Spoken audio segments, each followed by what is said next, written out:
উৎসৱৰ সময়তে কাজিয়া হৈছে আৰু দেশৰ সৰ্ববৃহৎ গণতান্ত্ৰিক উৎসৱৰ সময়ত এয়া মাৰপিট।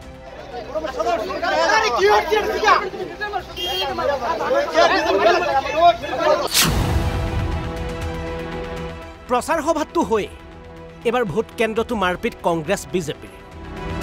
এজনে আনজনক খেদিছে, টানিছে আৰু মাৰিবলৈ উদ্যত হৈছে। ভোট কেন্দ্ৰত এটা দলৰ আনটোৰ ওপৰত অভিযোগ প্ৰতি অভিযোগ।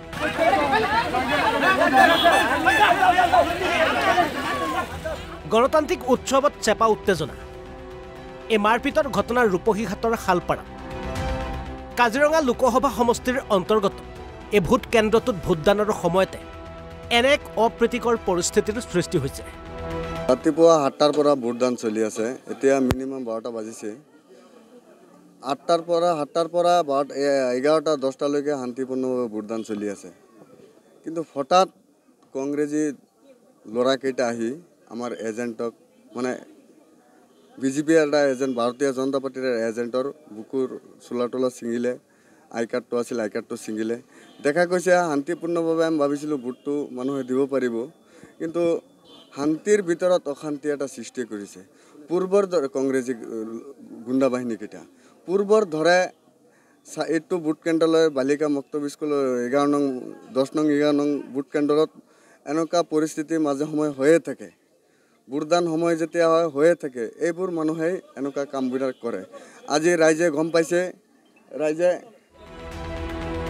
শেষত অৰ্ধসামৰিক বাহিনীৰ উপস্থিতি পৰিস্থিতি নিয়ন্ত্ৰণ কৰিবলৈ সক্ষম হৈছে। ৰূপহীঘাটৰ পৰা গুলজাৰ হুছেইনৰ ৰিপৰ্ট, অসম লাইভ 24।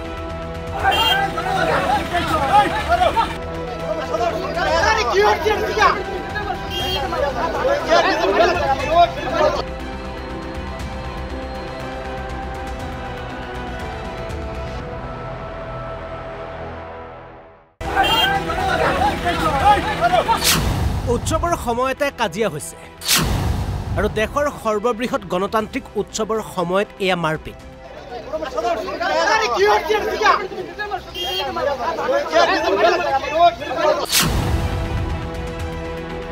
প্ৰচাৰ সভাটো হৈ এবাৰ ভোট কেন্দ্ৰটো মাৰপিট কংগ্ৰেছ বিজেপিৰ। এজনে আনজনক খেদিছে, টানিছে আৰু মাৰিবলৈ উদ্যত হৈছে। ভোট কেন্দ্ৰত এটা দলৰ আনটোৰ ওপৰত অভিযোগ প্ৰতি অভিযোগ।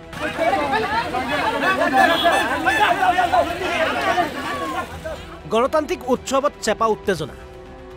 এই মাৰপিটৰ ঘটনাৰ ৰূপহীঘাটৰ শালপাৰা কাজিৰঙা লোকসভা সমষ্টিৰ অন্তৰ্গত এই ভোট কেন্দ্ৰটোত ভোটদানৰ সময়তে এনে এক অপ্ৰীতিকৰ পৰিস্থিতিৰ সৃষ্টি হৈছে।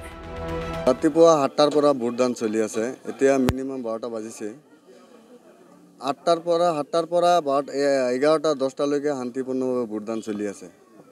কিন্তু হঠাৎ কংগ্ৰেছী ল'ৰাকেইটা আহি আমাৰ এজেণ্টক মানে বিজেপিৰ এটা এজেণ্ট, ভাৰতীয় জনতা পাৰ্টিৰ এজেণ্টৰ বুকুৰ চোলা তোলা ছিঙিলে।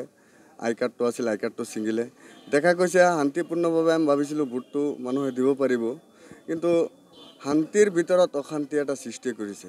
পূৰ্বৰ দৰে কংগ্ৰেছী গুণ্ডা বাহিনীকেইটা পূৰ্বৰ ধৰে এইটো ভোট কেন্দ্ৰলৈ বালিকা মক্তব্য স্কুলৰ 10 নং 11 নং ভোট কেন্দ্ৰত এনেকুৱা পৰিস্থিতি মাজে সময়ে হৈয়ে থাকে। ভোটদান সময় যেতিয়া হৈয়ে থাকে, এইবোৰ মানুহেই এনেকুৱা কামবিলাক কৰে। আজি ৰাইজে গম পাইছে, ৰাইজে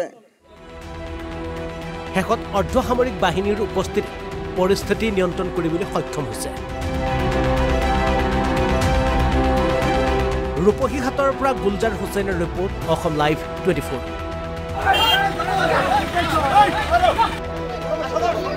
কি হচ্ছে